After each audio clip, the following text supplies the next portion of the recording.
Doctor ortho Ayurvedic oil और capsule, अब दर्द भी घुटने टेकेगा। हरियाणा में स्वास्थ्य सेवाएं मजबूत करने की बड़ी पहल। सरकारी मेडिकल कॉलेजों में लेवल 3 ट्रॉमा सेंटर शुरू होंगे। ट्रॉमा सेंटर स्थापना के लिए प्रक्रिया शुरू।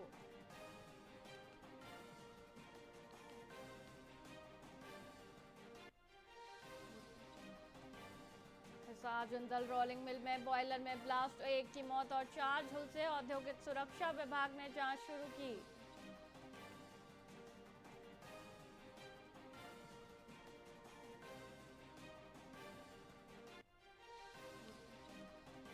हरियाणा में गर्मी के तेवर, 42 डिग्री पार पहुंचा तापमान। प्रदेश में 5 दिन और बढ़ेगा तापमान।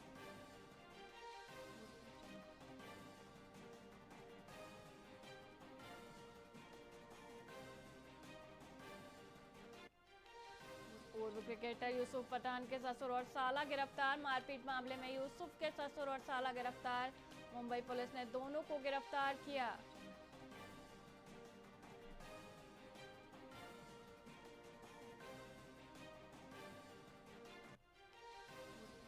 बंगाल तमिलनाडु चुनाव को लेकर बड़ी तैयारी। वेबकास्टिंग का कैमरा बंद हुआ तो दोबारा वोटिंग। 1 सेकंड के लिए भी कैमरा बंद नहीं होगा।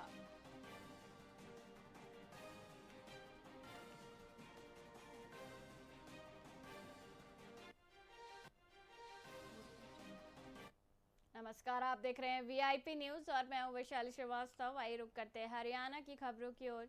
पानीपत के ईएसआई अस्पताल में मरीजों को फर्जी तरीके से निजी अस्पतालों में रेफर करने के बड़े घोटाले का खुलासा हुआ है।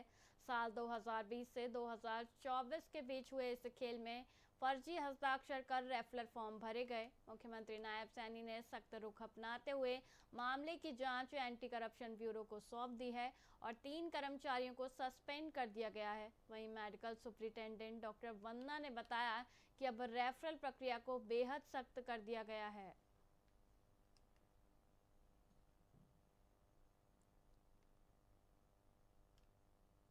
कुछ रेफरल यहाँ बहुत ज़्यादा हुए थे, जिसके लिए हमारे माननीय एमएलए जी प्रमोद विज ने सेशन में क्वेश्चन रेज किया था, जिसके वजह से ये विजिलेंस इंक्वायरी हुई थी। लेकिन अब पिछले 1 साल में रेफरल जो है हमारे पास लगभग 40% रह गया है। उस साल 7500 के पेशेंट लगभग पेशेंट रेफर हुए थे, अब 3100 के लगभग हुए हैं।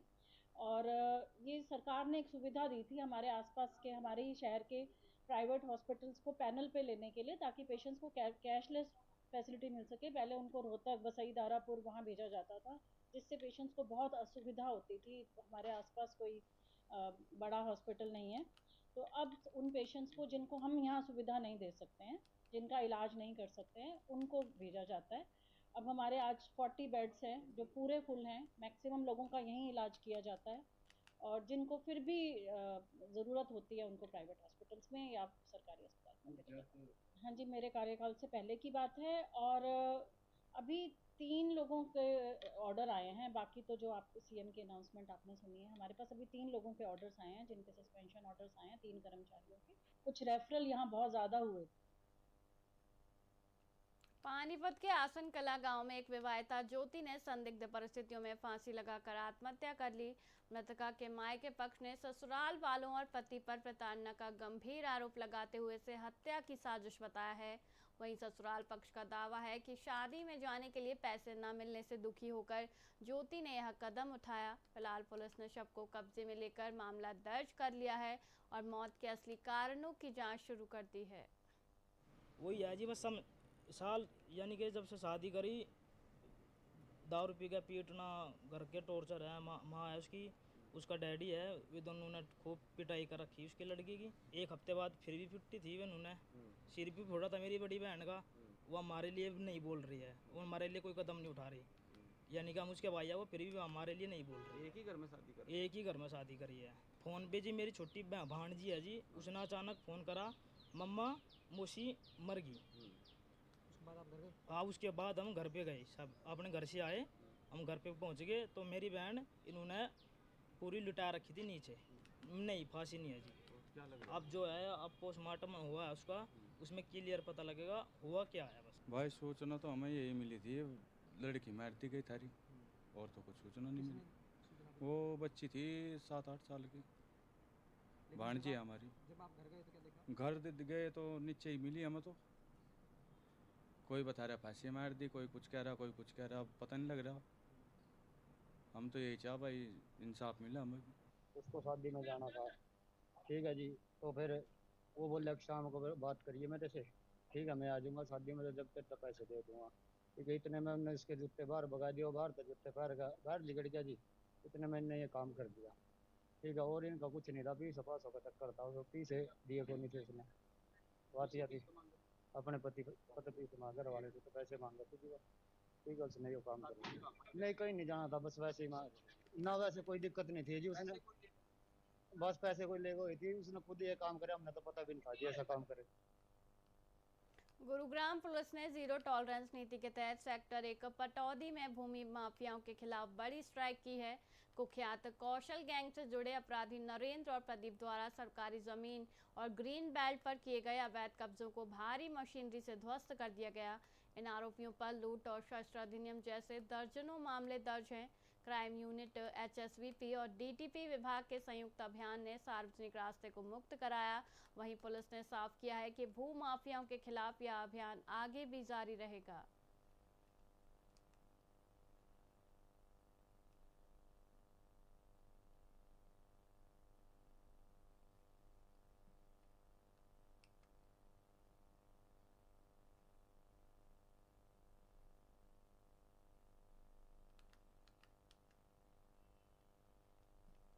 दिल्ली के नांगलोई से फरीदाबाद के सूरज कुंड रोड पर कैटरिंग का काम करने आए 42 वर्षीय नीरज की सड़क हादसे में दर्दनाक मौत हो गई।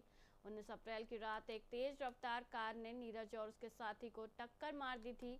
अस्पताल ले जाते समय नीरज ने दम तोड़ दिया, जबकि दूसरे घायल का इलाज जारी है। जब नीरज घर नहीं लौटा तो तलाश करते हुए परिजन फरीदाबाद पहुंचे। वहीं पुलिस ने मुकदमा दर्ज कर फरार गाड़ी की तलाश शुरू कर दी है। इनकी मौत हुई है। नीरज नाम था, वो वहाँ से काम करने के लिए आया था इधर लोटस गार्डन में नांगलोई से। अच्छा। कैटरिंग का काम करता था। जब शाम को वो घर नहीं पहुँचा तो घर वालों ने सोचा कि चलो लेट लतीफ़ आ जाएगा। फिर अगले दिन भी नहीं पहुँचा तो वो उन्हें पता चला कि वो वहाँ गया है सूरज कुंड रोड पे गार्डन में काम करने के लिए। तो फिर ये ढूंढते आए हैं। फिर इन्होंने इधर उधर पता किया है भाई यहाँ कोई घटना तो नहीं घटी। इन्होंने फिर यहाँ पता उन्हें बताया जी कल एक एक्सीडेंट तो हुआ था, गाड़ी वाले ने मारा है किसी ने। किस गाड़ी से एक्सीडेंट हुआ था? ये जानकारी नहीं है। गाड़ी वाला पकड़ा गया या भाग गया? नहीं, ये आईओ साहब को ही पता है, हमें इतनी ज़्यादा जानकारी। हम तो सीधे यहाँ हॉस्पिटल आके फिर यहाँ पता किया है कि हाँ जी यहाँ एक बॉडी है मोर्चरी में। फिर यहाँ आईओ साहब भी मिल गए थे तो वो शनाख्त हुई थी। तो रात को बहुत लेट हो गई। तो ये बेचारे नांगलोई के हैं, मैं तो यहाँ से लोकल हूँ। अच्छा। तो रात को मेरे पास ही रुके ये, क्योंकि इनका यहाँ कोई ठिकाना नहीं है। परदेशी आदमी है। तो जो भी कितनी उम्र थी नीरज की? ये 19 तारीख का एक्सीडेंट हुआ था लोटस गार्डन के पास में। 2 व्यक्तियों को एक बलेनो गाड़ी वालों ने पीछे से हिट किया था। उनको यहाँ पर विक्स हॉस्पिटल में दाखिल किया गया था। एक की तो मौके पे डेथ हो गई थी। फिर कल उसके मतलब वारिसान आए थे, उन्होंने हमें मतलब कंप्लेन दी, उसका हमने मुकदमा दर्ज कर लिया है और आज इसका पोस्टमार्टम करवा के बाद के हवाले कर दिया जाएगा और इन्वेस्टिगेशन। सर किस गाड़ी से एक्सीडेंट हुआ? बलेनो गाड़ी से एक्सीडेंट हुआ। बलेनो गाड़ी से।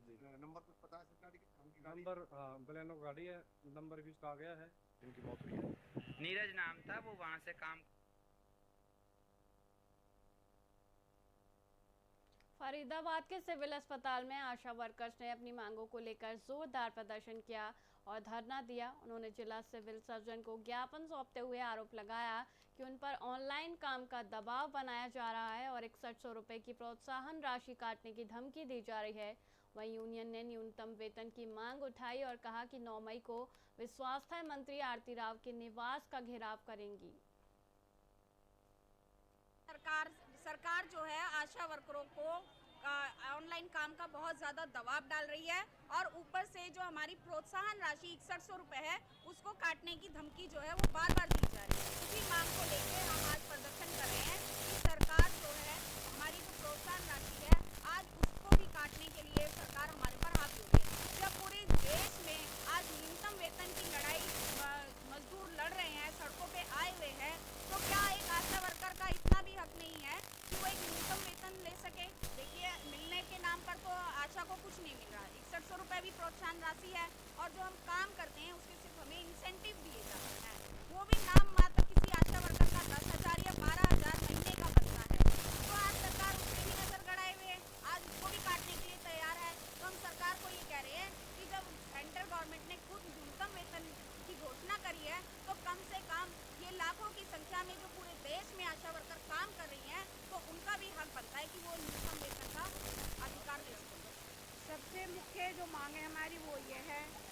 हम लोगों ने संघर्ष करके 6100 रुपये सरकार से लिए थे, जो हमारा कोई वेतन तो है नहीं, ये एक मानदेय हमें दिया गया था, वो भी संघर्ष करने के बाद 6100। आज हम पर ऑनलाइन काम का जवाब बनाया जा रहा है, जो कि टेक्निकल वर्क है, उसके लिए टेक्निकल पद खाली हैं, उन्हें पर भर्ती की जाए। उन पर भर्ती करने की बजाय सरकार आशाओं पर जवाब बना रही है कि आशाएं ऑनलाइन काम करें। यदि वो ऑनलाइन काम नहीं करती हैं तो उनका 6100 रुपये जो मानदेय मिलता है उसे काट लिया जाएगा।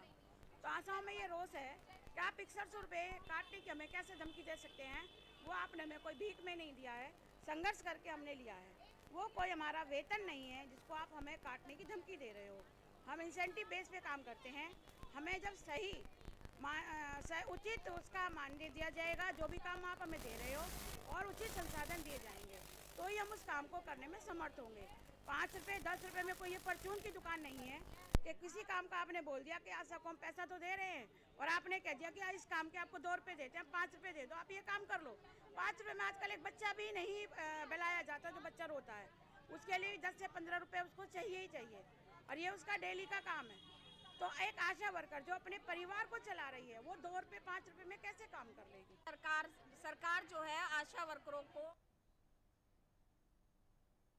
फिलहाल के लिए इतना ही, मुझे दीजिए इजाजत। देखते रहिए VIP न्यूज़। नमस्कार।